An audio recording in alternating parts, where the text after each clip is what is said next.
Greetings and welcome, everyone. It's an all-you-can-geek bonus round for Spoilercast of Spider-Man Far From Home. I'm one of your hosts, Jim Gast, joined by Mike Sneedy. What's up? Corey Feinsod. Hey. And Tony Korkanakis. Hello. Welcome, guys. We're here. We Yes, did we it. are. We saw a movie. We all made saw it it. through Endgame. We're in the epilogue now. So welcome, listeners and viewers, to the spoiler cast for Spider-Man Far From Home. Again, spoiler cast. We are going to be discussing spoilers of this movie. So if you haven't seen it yet and you care, I would not listen to this. We're going to give our impressions. We're going to go break this movie down scene by scene. So I would stay away if you haven't seen it yet. Okay? That's your last warning. That's it. Oh no, Tony Stark's dead. Okay. Whoa, man. Whoa. I said Far From Home spoilers, not Endgame spoilers. Jeez. No. Anyways, I'm kidding. So that was the big thing leading into this. Just the trailers, guys, had Endgame spoilers right off the bat. 2 weeks after the movie came out. So that was pretty big. But yeah, this movie directly follows Endgame. It's like a month or two later. I think they said 8 months, actually. Is it 8 months? Okay. I thought it was a month or a few later. But, life is starting to return to normal, and we have them explaining... We start with Helen and Fury. What's that? We start with Helen Fury. Oh, yeah, that's right. We start off with Fury. I'm sorry.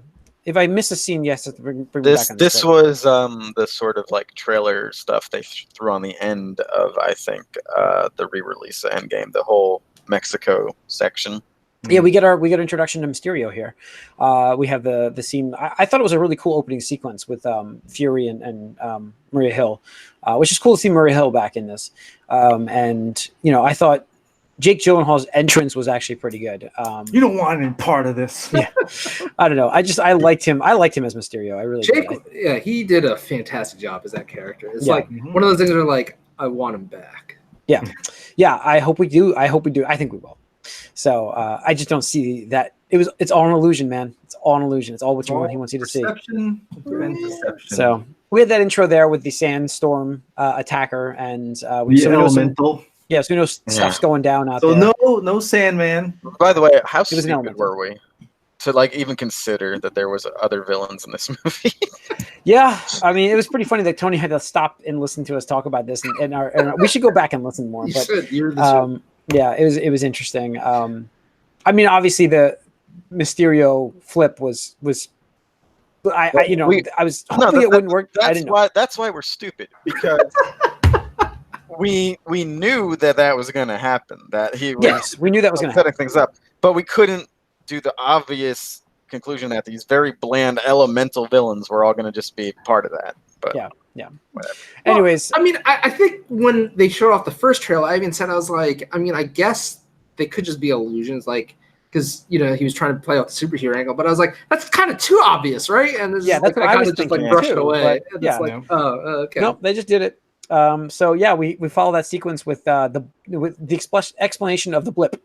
Yeah. The snap. Then we have the. I love that they take everybody's biggest question really going into is how do these kids go into high school, and it's well, we're going to explain it to you exactly how we thought it was. These kids are still in high school, starting over, but now their brothers are 5 years older than they are. Yeah, I like that came out, and now my younger brother is older than me. We did find out that they do not age in where when they got snapped. No. And apparently, we knew that from before. We didn't know that 100% yet. No, I think we did. But apparently, I think what Pete said, it's oh, I was just gone, but then I was here. I saw this life. It's So for him, it was nothing. It does seem a little messy when you think about it, because apparently most people came back to the same spot they were gone, and so I don't know. That might cause problems for other people, but I guess. Oh yeah, sure.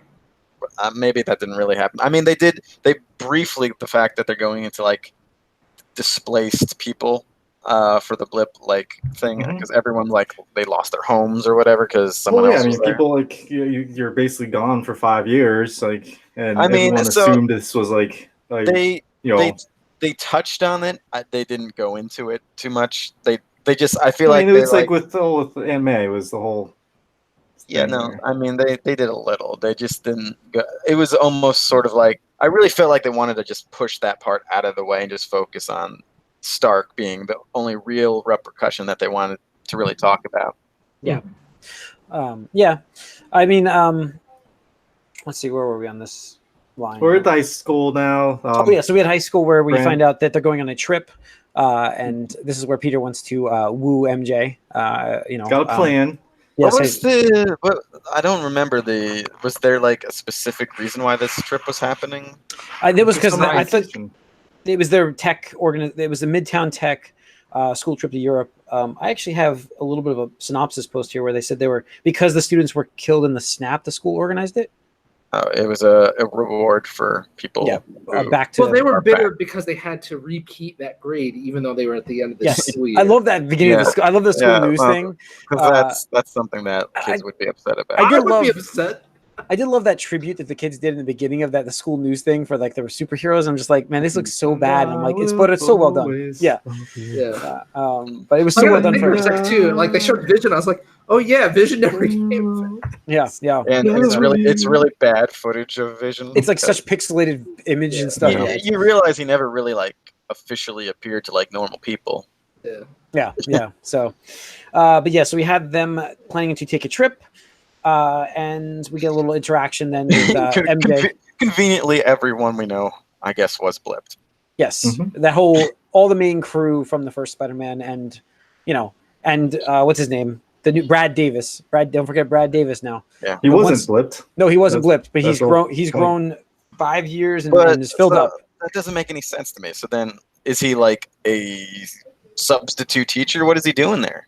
He's in their grade. He's in their grade now. He's in their grade, but what? He was See, that 5 was years what I younger was than confused. them. No. So yes, he was originally 5 years younger than them, who's now in their grade. That's How what do I they got even like know his name? Like, I don't know. That's because he was like the little scrawny kid. They remember him.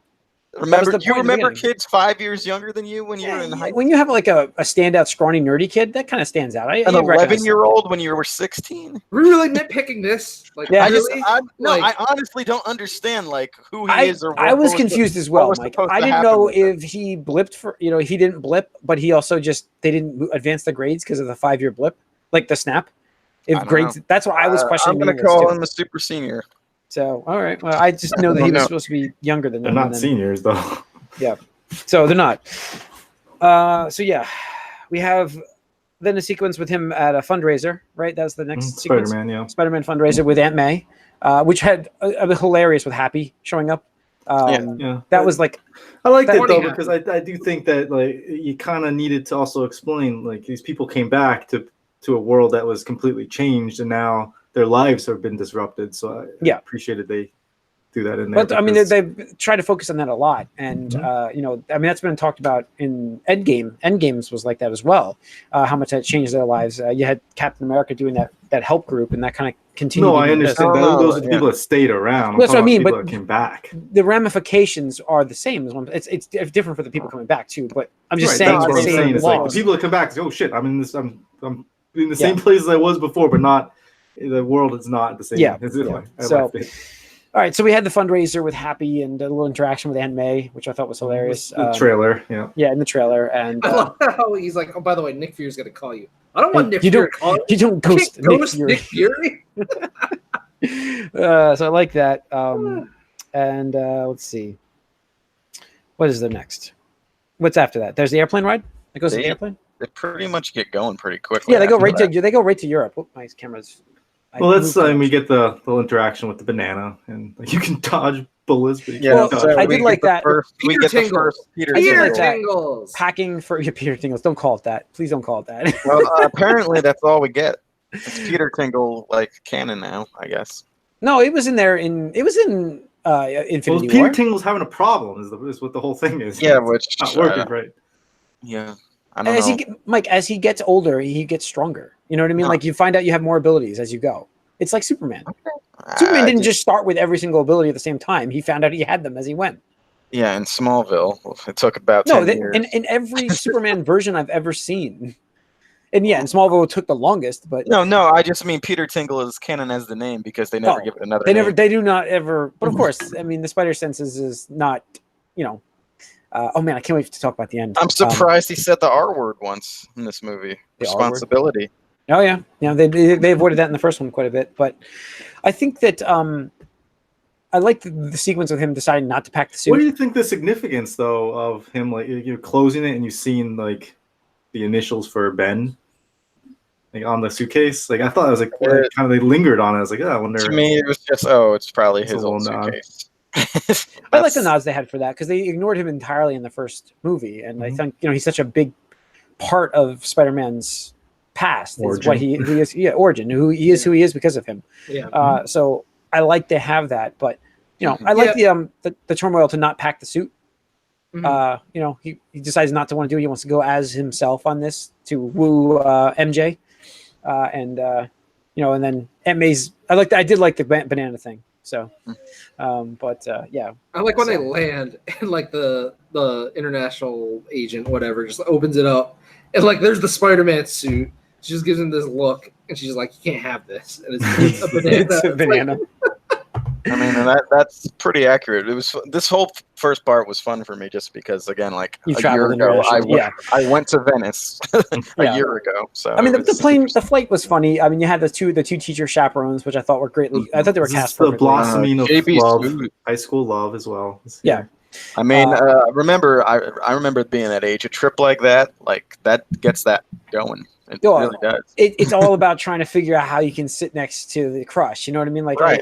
Even normal trips you would go on in high school, like you would that's how do I get that? You have to reconfigure.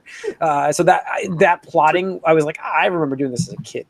It just went so wrong. And it didn't ever work. No, it never worked. But I did like the Peter's allergic to perfume. All right, you're by me. Yeah, by me. It's like now she's sitting next to.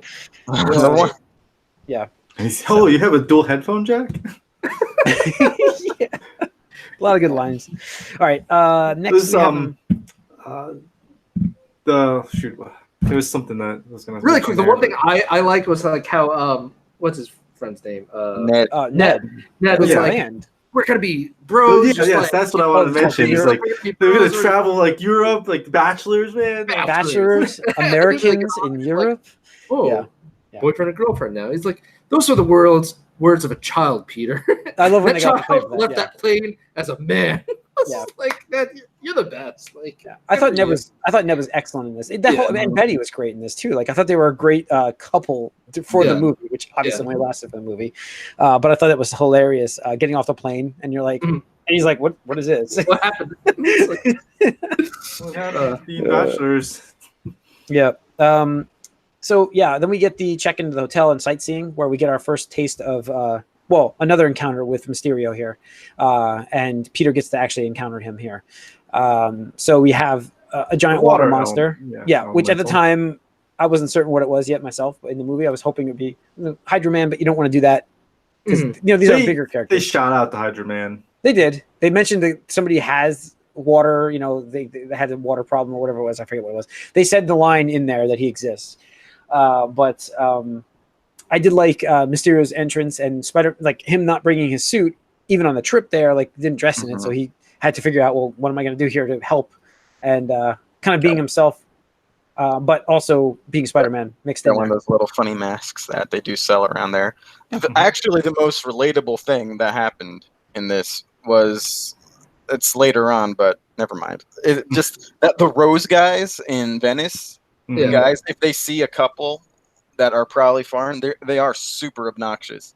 So that's a real thing. I mean, it's my superpower. Oh, that's right. And he, I know those guys suck though. I hate them.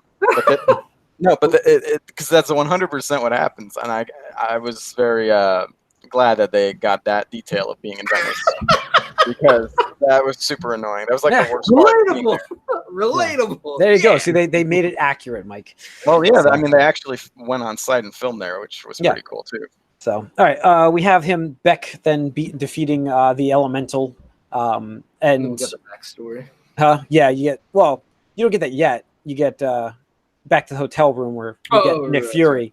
When they get back, and he just shoots Ned with a dart, which was in the trailer, but it was just like to see the continuation with the teacher checking in. Is he okay? And I swear to God, the next person that knocks on this door, we're going to another funeral together. I was like, oh shit, Nick Fury is a little unhinged right now. And I will say, like, for the record, I throughout love the movie- the subtle. Yeah. Throughout the movie, like as stuff kept going on, I was like, man, Fury, like he just did not take well to this blip. He is a totally different person nowadays, and we'll get to that. They try to like lead you down that path. It's like I came back and I know nothing. It's like really, you've Nick been back Fury? for like Yeah. almost a year. You wouldn't know nothing still. Yeah. No, He would be crash coursing things, and I thought that was a weird line. But I thought his overall behavior was kind of like a little. absolutely. It was It's just like, a little off, he and I was just is- like, okay. Yeah, he's the guy that would catch everything and would know everything, and there's something up with this guy's. And I thought And he was like- a little bit too.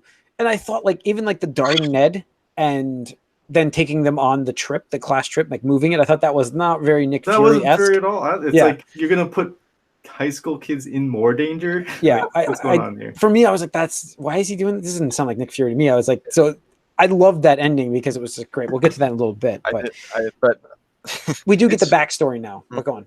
We do get the backstory now for Beck and his multiverse. See, this is where I Multiverse. was like, I think in the predictions thing too. I was like, they call out in the trailer. This got to be misdirection. It's got to be misdirection. If they're calling out in the trailer, there's no way like the multiverse, like you can't do it. Yeah, because I thought it was a nice nod to it being there, but not being real yet.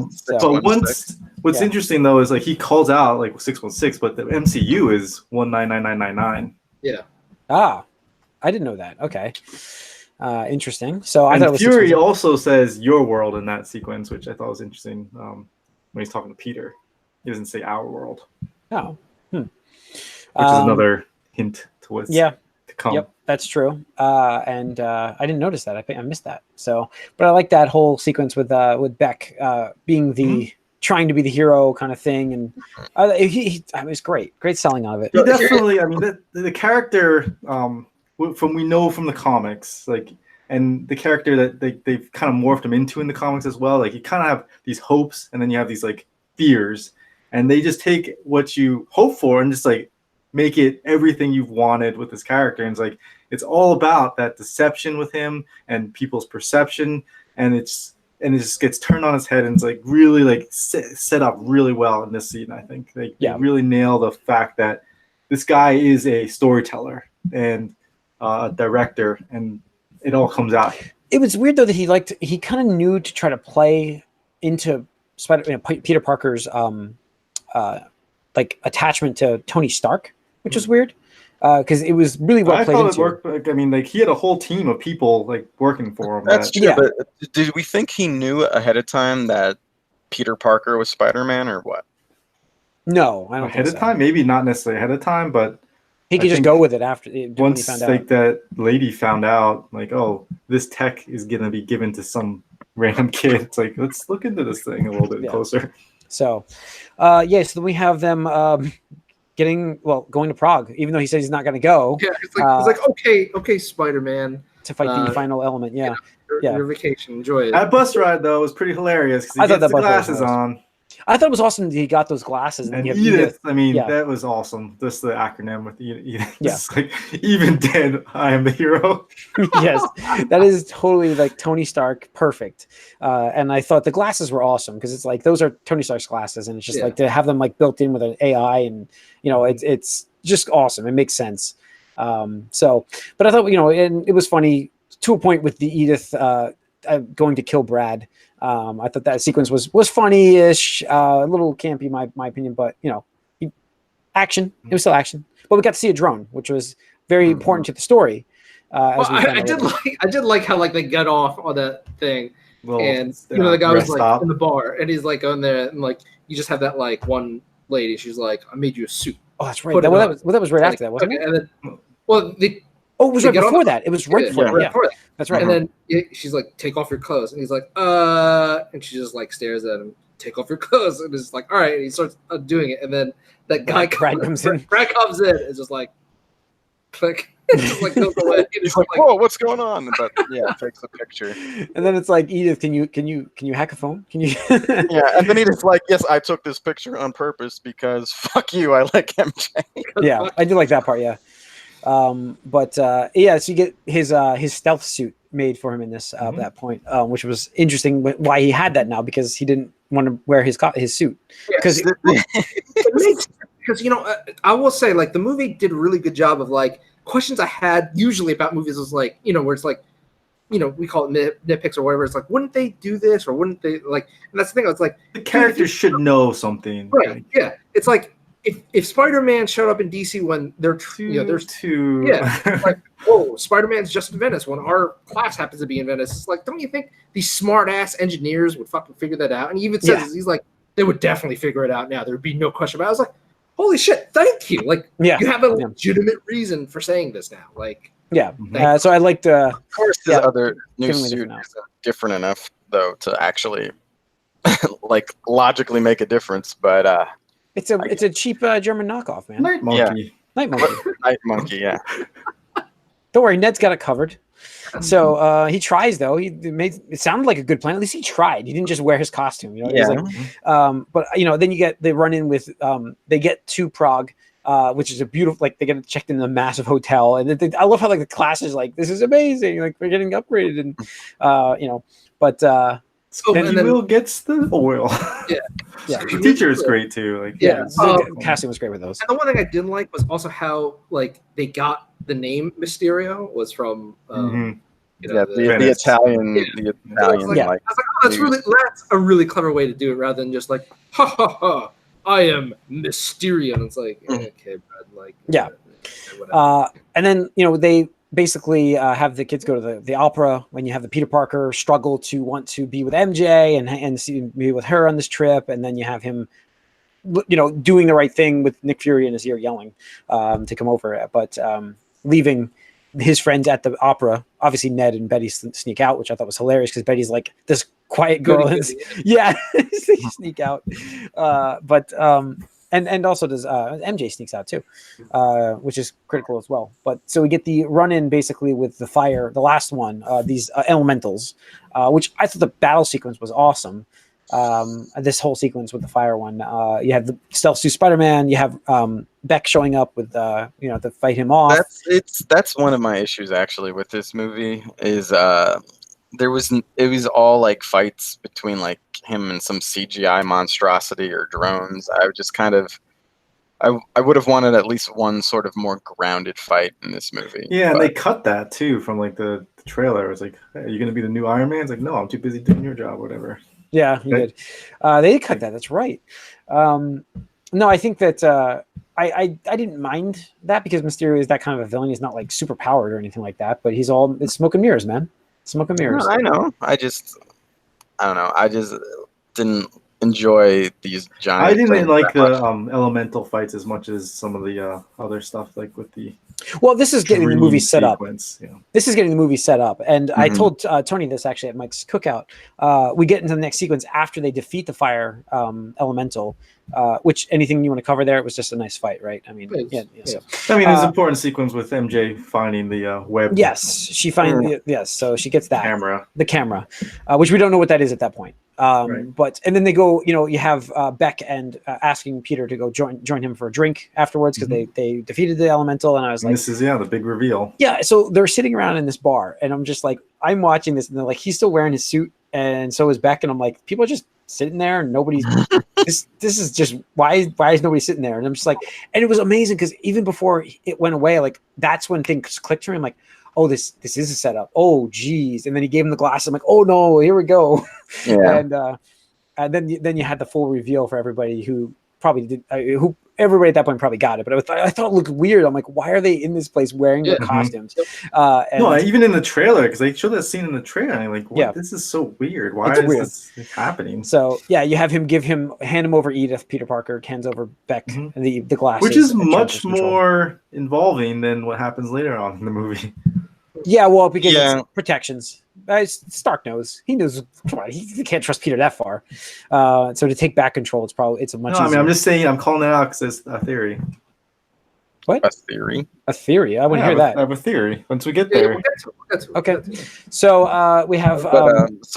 Part of that though is like, I guess Gyllenhaal, with his stubble and stuff, kind of looks vaguely like Robert Downey Jr. in this situation. He made himself look like he played into this for Peter. That's what he did. 100%. Yeah, I mean, it was like hook line for this as a villain, and we get the whole. I love the reveal of the cast, like in with him, like after Peter leaves and they celebrate, and he reveals who they are. I'm like, holy shit! It's like the guy that got yelled at. And I wonder how many of those people waited 5 extra years. Yeah, so they got these people from these movies, and I'm just like, that's awesome. The only thing they added was Jake Gyllenhaal on the side with Tony Stark. Yeah, during that part. Yeah, he's like, barf. My life's work, and he named it barf. Yeah, so I thought that was it, but yeah, I do think the next Spider-Man movie is no more disgruntled former like people involving Stark Enterprises. It's in a way, I kind of like that, at least for these 2 movies, that Spider-Man's villains have been created because of Tony Stark. People mad at Tony Stark. Yeah, no, I like that because it just showed that for all the good that Tony did, stuff that he did, had repercussions. It was even said it was even said in by Happy. But a lot of times Tony was kind of flying by the seat of his pants. For sure, I know. But it's again kind of like that. The sins of the father, fall upon the son. Kind of like how Tony's gone now, and Spider-Man was his protege, his unadopted son, whatever you want to call it, and he's kind of there with the pieces and having to clean up the mess. So I think it's actually interesting. Not to say I wouldn't want to see a villain. I think in the third one, having a villain he creates himself would be pretty cool, actually. So yeah, I think we get a Venom. I think we do. Yeah, but oh boy, I hope it's not Tom Hardy. Yeah, we'll see. Probably is going to be. It probably is going. Yeah, but we get so where are we here? Oh, so they get back to the hotel afterwards. We have the MJ. The trip is over at this point, so they're going to go because the parents find out that the things are getting blown up where the kids are, so they're going home, which I thought was a nice touch too. Because you're like, why would the parents not know this news yet with the media out there? The world. Mm-hmm. So they're gonna have to go home, but MJ and Peter sneak out for a night out, which was good. I thought it was a cool. I thought it was a nice sequence for the kids, like the kid. Like I have to say that in the first movie, I hated MJ, and like she's likable in this movie. Oh yeah, she's much. Also, I really love how disgustingly ugly that dress is she's wearing. Yeah, it's like that's like one of the worst dresses ever. I don't know. I don't like floral pattern, I guess. So we get that whole sequence on the bridge where she guesses that he's Spider-Man, which I thought was. Yeah, I'm not Spider-Man. What are you talking about? Yeah, and then you have the whole. Yeah, that's the only reason why you followed me. And that's what I was gonna say. Is like I actually really you and this speaks to I think Tom Holland's ability to act like that. You could just see the disappointment in his face where he's like, "Oh, is that why you've been like paying attention to me because you thought I was Spider-Man?" And like you kind of see like kind of like that Simpson thing is where the old it's like, Lisa, look, this is the exact moment where you could see his heart break. Yeah, you could see it right there. I mean, he did that. He did a great job with that. Yeah.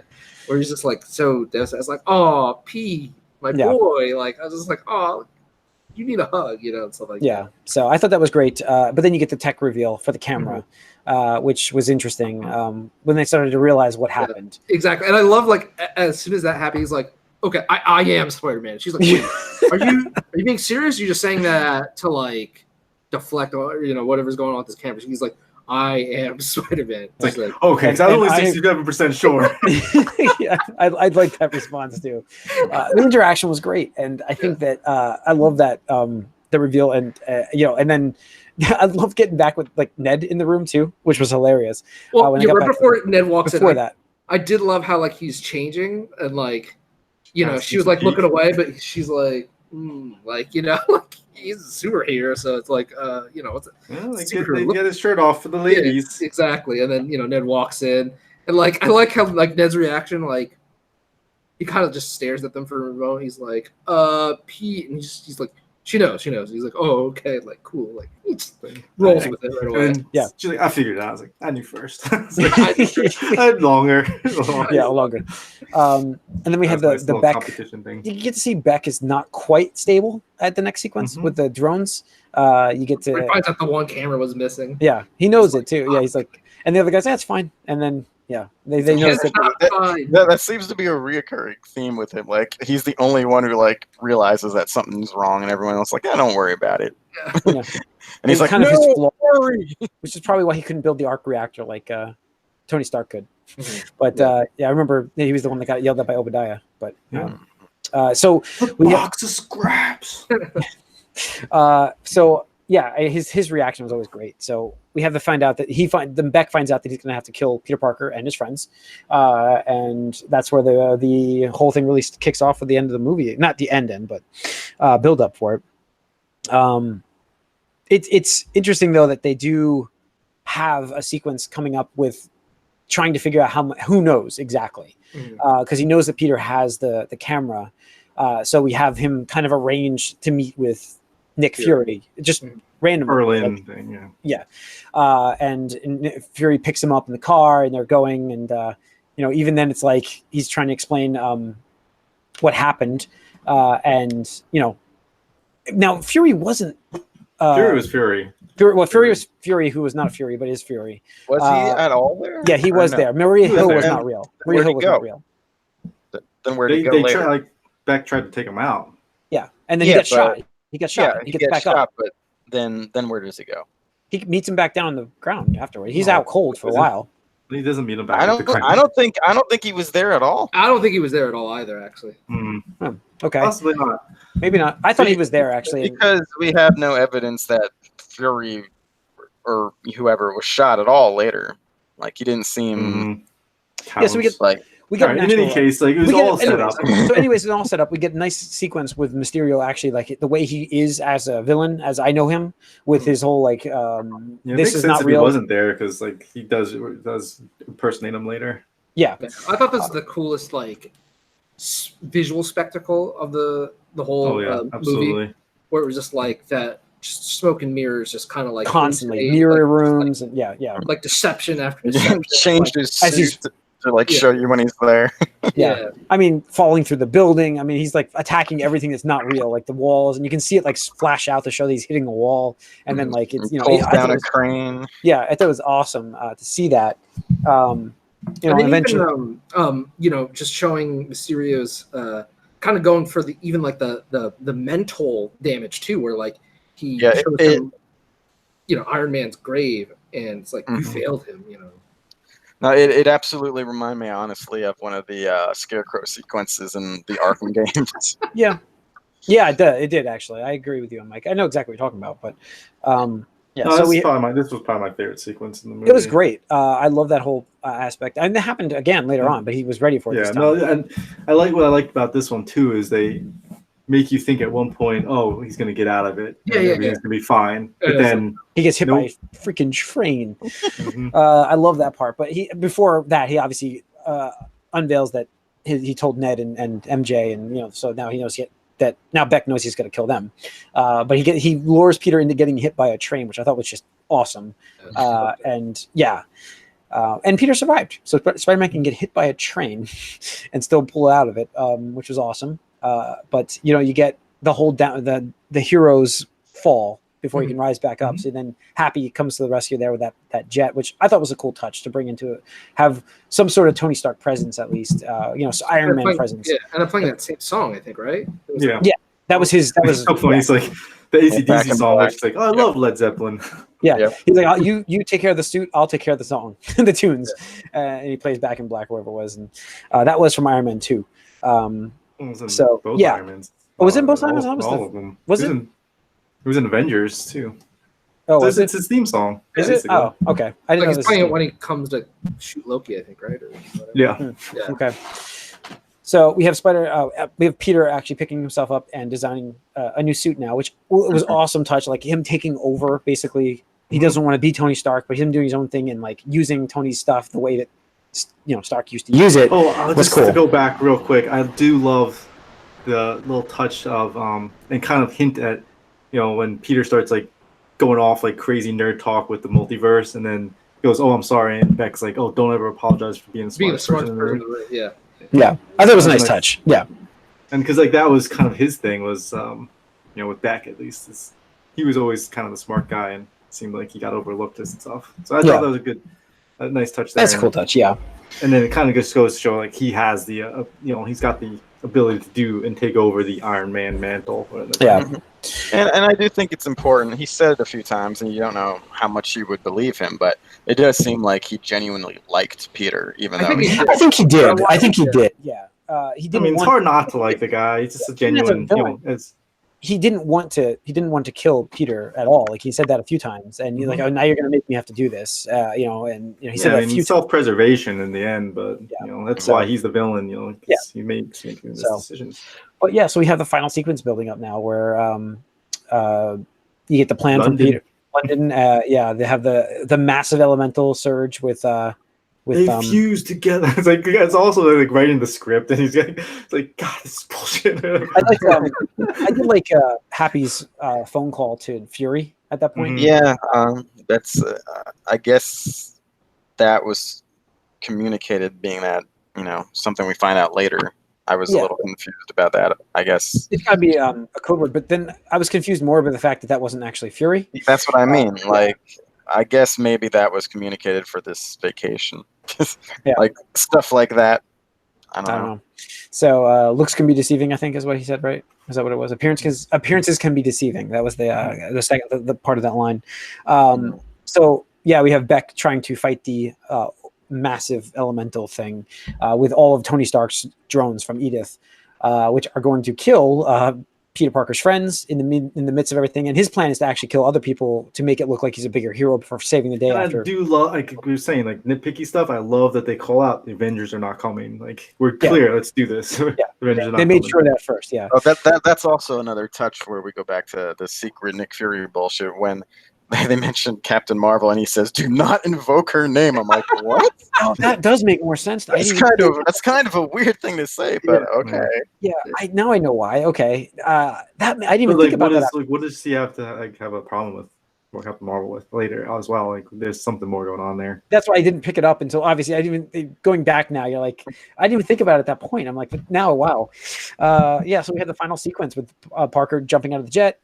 Parachuting down into the I really thought it was cool how they did the the squirrel suit or the flying squirrels, whatever, the flying man suit. Yeah, like how he's like really using that glides and stuff. Yeah, gliding and stuff like that. And I get it. Like the drone stuff wasn't that exciting. I didn't mind that part. I didn't mind it because like in a way there's like some meta commentary I think there, just because I mean that's a real world like thing that we do have to think about on some level. Obviously not like projections of like real life images just yet, but I mean just like how dangerous something like that can be potentially. Just obviously this dialed up to 11, but just really cool kind of seeing him like take out that whole thing, like how he specifically configured his suit to negate like the drones in the most efficient way possible. Increased power by 25%. He knew exactly. That's kind of maybe one of the sort of references or Easter eggs, or maybe even winks at the PS4 game. This is electric webbing. Yeah, that was kind of cool. I thought so too. And I mean, I liked, he brings down the whole. He obviously brings down the whole facade, whatever it is, it's a charade, so the world can see the drones. Michael. Yeah, it's something a whore does for money. And so then we get the showdown with Beck eventually with this in between. Happy's saving them, the kids. I thought it was just normal humor after that. Like, okay, everybody to the jet. Okay, everybody. I don't know much about Prague, but it seemed like a cool little. They're in London here. Were they? Yeah, they're in London. They were at Tower Bridge, and then. Okay, I can't even. But I thought it was cool that they incorporated their that he's mentioned. Oh, these walls are 8 foot thick. Let's go in there. Yeah. So they use the locations pretty well, I thought. Yeah, so they brought him into that and locked themselves in the vaults. Meanwhile, Peter's taking on Beck, and you get him basically full Peter Tingle in effect. Peter Tingle effect. That was my favorite sequence. Yeah, that was my favorite moment. Absolutely, 100%. Yeah, the bullet. Honestly, like the whole time, he always seems kind of like outmatched, pretty much. Spider-Man. I mean, he gets by, but like he always seems like he's trying to grab these buildings that are falling. Nothing's working. Web shoots into something that's not going to work. But like here, like now you get the sense it's like, all right, this is how Spider-Man like ends up being better than like most other heroes and everyone else. It's like his Peter Tingle, basically making him untouchable in combat, and this was a fun way to see it finally happen. I'm not sure. Yeah, and exactly embracing it too. Well, he more ignores it. He kind of ignores it. Well, he's definitely like not that he's ashamed of it, but he's like, stop calling it Peter Tingle or whatever. He's like kind of like embarrassed by it essentially almost, and now he kind of sees it as it'll be what's talked gonna, about. Like it will be Peter Tingle in the third movie, I promise you. Yeah. So And like, yeah, and I love the effect of him closing his eyes and just like letting his instincts take over. yeah, I thought that sequence was awesome, and even at the end, then with Beck trying to shoot him.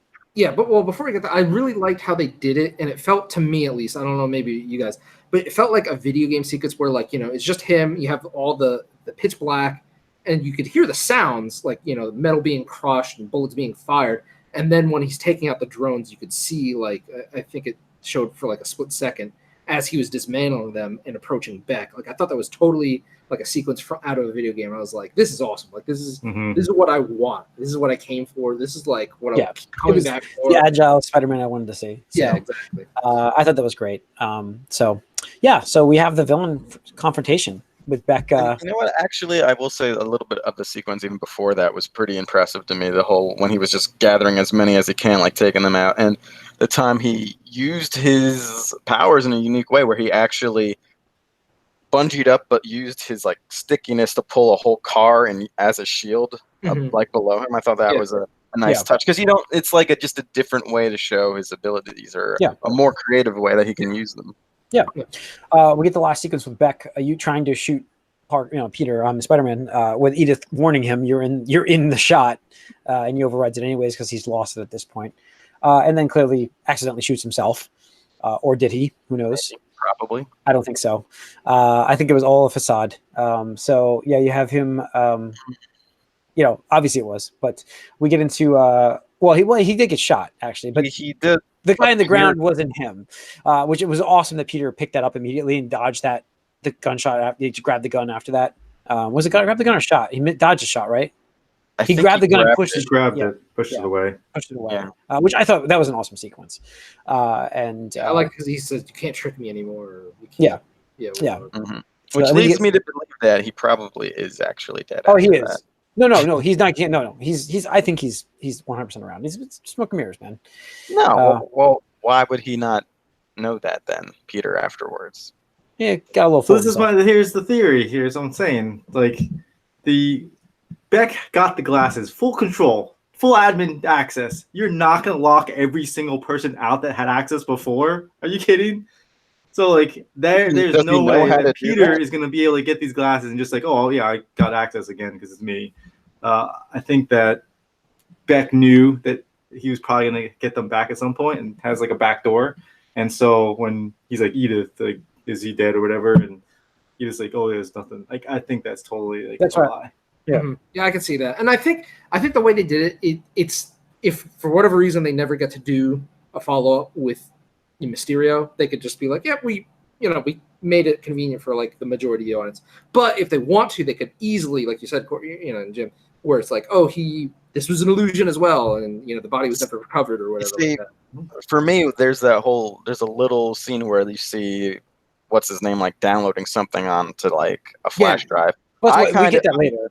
Yeah, so I kind of feel like he's dead, but there might be another like person or the group might come back as a new Mysterio. Yeah, I still think. Right, and that's what I thought initially. Like, how they could still like they film capped him, like they could still use his likeness and his voice, I'm sure. So that's another angle that they go. Oh, that's true. Okay. We also have so the ending sequence. Now we get them back into New York, and we actually get a couple things here. We have the MJ moment, which I thought was hilarious, but we'll get to that. So they get back off the plane. Ned and Betty have broken up first. Yeah, which I thought was hilarious. Trip only romance. Yeah, that's it. Yeah. And what else? Let's see. What else? What happens after that? Do we have the MJ swing through the city? No, that's the very end. But I like how he's like talking, and he's like, "There've been too many lies. I just want the truth." This and the other thing, and it's Happy and Aunt May. And he's like, "Are you guys dating?" Oh, that's right. And like, I like how they both start talking, and Happy's like, "Oh, well, we started dating." And Aunt May's like, "Yeah, summer fling," and like, hey, guys, like looking at her, like I like side eyeing, like, well, who knows where it could go? And she's like, it's probably just a short term thing. It's just like, yeah. like, I started to fight. He's like, I gotta go, guys. Like, I liked after that picking up MJ and swinging through the city, and then when they landed, she's like, "Never again," never again. which was on. I saw that on the show as well, but yeah. so I like that part. And then we have the that's where the altered footage shows up right after that. But don't we get the do we get the reveal of J. Jonah Jameson first? That's the mid credits. That's the credits. Oh, is it the mid credits? Is that is that? That's where we are. That's where we're at. Oh, we are. Okay. Wait, the swing continues, and then he puts her down. He puts her down. And she's like, "That's in the mid credits." That's right. And then we get. Oh my god! I cannot believe they got that actor back to play J. Jonah Jameson. That was perfect. Probably the biggest surprise for me. But see, he is the I perfect. didn't expect it either. Like as soon as I saw him, my whole theater freaked out. We're all like. Yep. Yeah, I was a little disappointed. Granted, I watched a 12:45 show, but there was almost no reactions from my crowd. We watched it. There wasn't much in my theater either. I went to a 4:00 showing, but my jaw dropped. I was like, "Oh my god!" J.K. Simmons, yes. So, and it's the role he was born to play. So he's perfect as it. And but yes, we get the incriminating Spider-Man evidence that he is the one that was behind the drone attacks.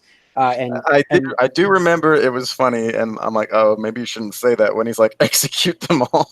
The first time. Well, that goes into Corey's theory of that. I mean, that's the loopholes. Like that's like Beck having control made him say all of that. Mm-hmm. That goes into the whole theory. Yeah, no, I think that it was too easy for him just to get the glasses back and take over. He made him say all of those words so he can cut this video properly. Mm. That's what I'm saying. So, and then. After that, so now he's an enemy he's an enemy, and then and you get the same, basically the same end with him going, "What the?" Yeah. And it cuts. And then I think, the more important part is then he also reveals his identity to everyone. Right. Yes, that's right. And it's Peter Parker. Yeah. Peter Parker is Spider-Man with a picture, since no one knows who Peter Parker is. Yeah. Anyway. So I thought that was because he's the last secret identity guy in the MCU. Oh, I have to go way back here to when Brad, because thank you. Brad calls out Peter's shady fucking Is nobody else gonna talk about this? Peter always disappears. Like, what the hell? Yeah, nobody. No, he just happens to stay back in the dirt where they were at. His family was there. Yeah, it was his family. Picked him up. And then it's funny because MJ's because obviously at this point MJ knows. She's like, I think it's kind of weird they're taking pictures of people in the bathroom. And then everyone goes, yeah, that's right. I'm going to help you out on this one, man. You don't want to stop doing that. So then we have the final post-credit sequence, which locks it all together. Like when he reveals that, Nick Fury and Mary Hill aren't actually them, but they're Skrulls. Yeah. And that just for me, I'm like, oh, this makes this movie infinitely better. That's the thing. Because the whole time I was like, damn, every scene with Nick Fury, I'm like, dude, you're an asshole now. Straight up, what the fuck is going on with you, dude? I was just especially when he was getting mad at Peter for not wanting to do this thing and being a kid. I'm like, bro, he doesn't work for you. You can't fucking bully him. What the hell? He'll fucking kill you, dude. Stop.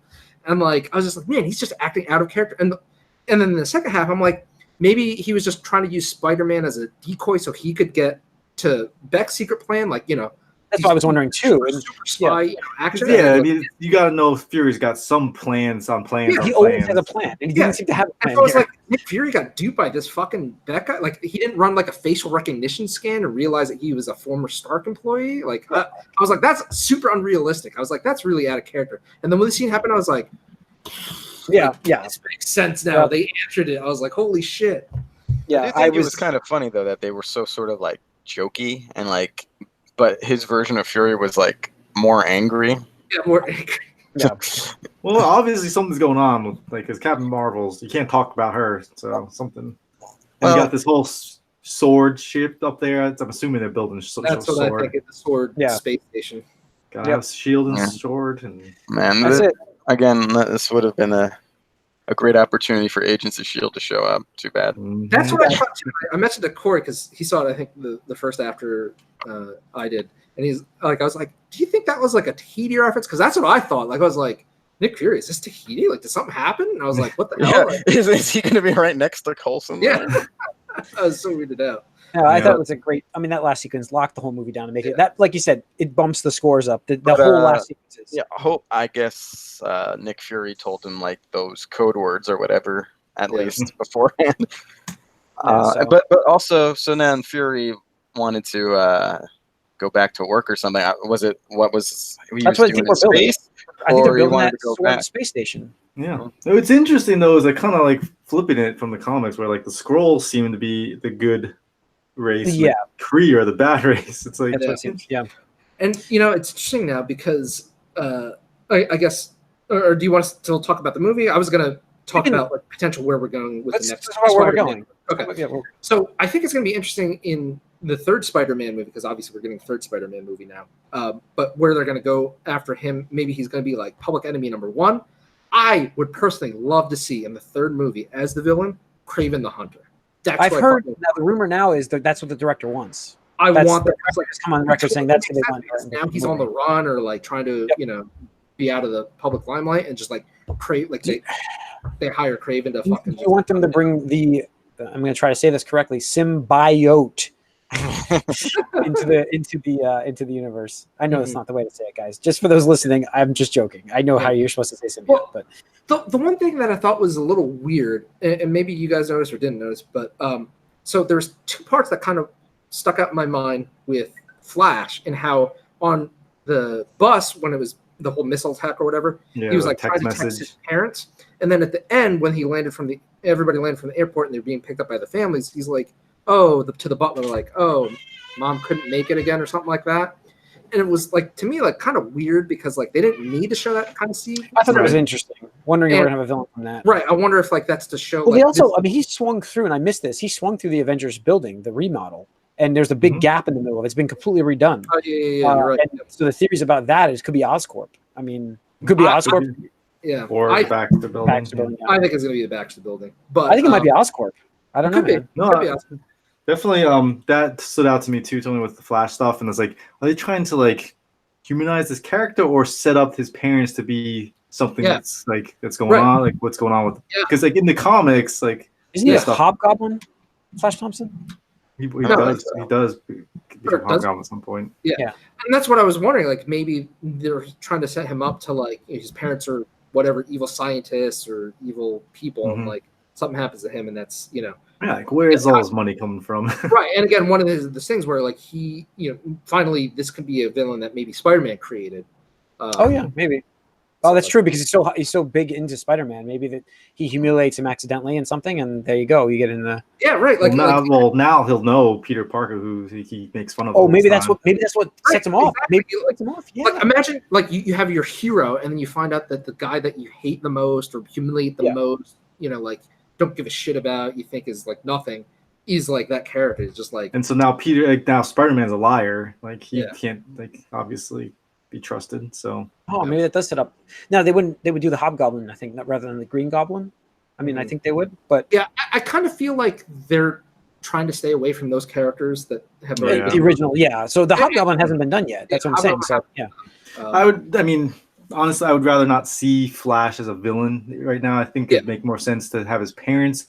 I think Tony's a theory of like his parents maybe hiring Kraven. I think Kraven in this next movie would make the most sense. Now he's wanted. It really would make the most sense.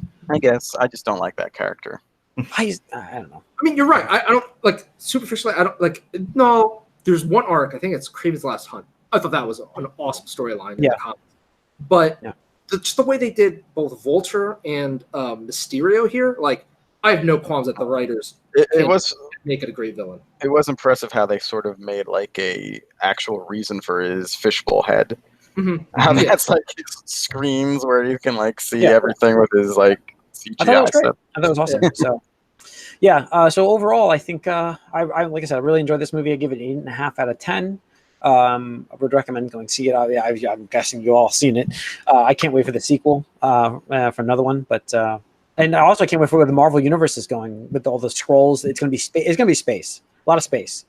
So and again, for me, I'm glad that they kept this one a little more grounded. Obviously, there's aliens in it, but they kept what Peter had to deal with less ridiculous. Yep. And I like that because coming off of Endgame, which is all about interdimensional, multiverse, time travel shenanigans, like this is actually again a bit more grounded, a bit more personal, a bit close to home. Blah blah blah. But I'm really excited to see the future. One thing I forgot to talk about on the movie cast is that Marvel is confirmed now to have a 90-minute panel at San Diego Comic-Con.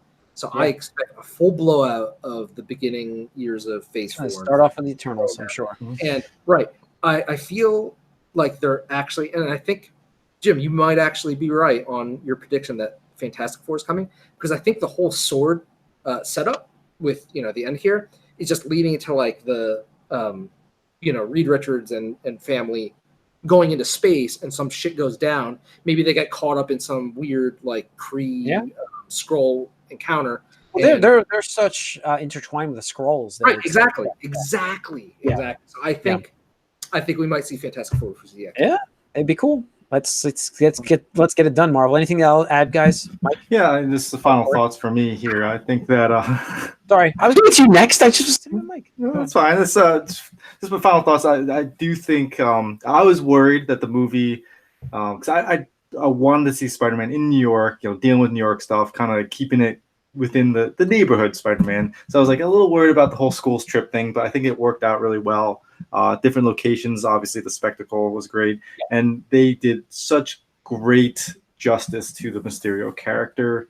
I think that they just nailed it perfectly, and I really love the whole perception versus deception, and the trust and instincts, and what the spider sense, Peter Tingle stuff, like all that kind of wrapping together to using what makes Spider-Man, using that to be able to defeat this villain, and then at the end, like, well, did you defeat this villain? Because now it seems like he's getting everything he wanted, really, and like having the whole setup with like, oh, how's he gonna spin this, like with the end and stuff.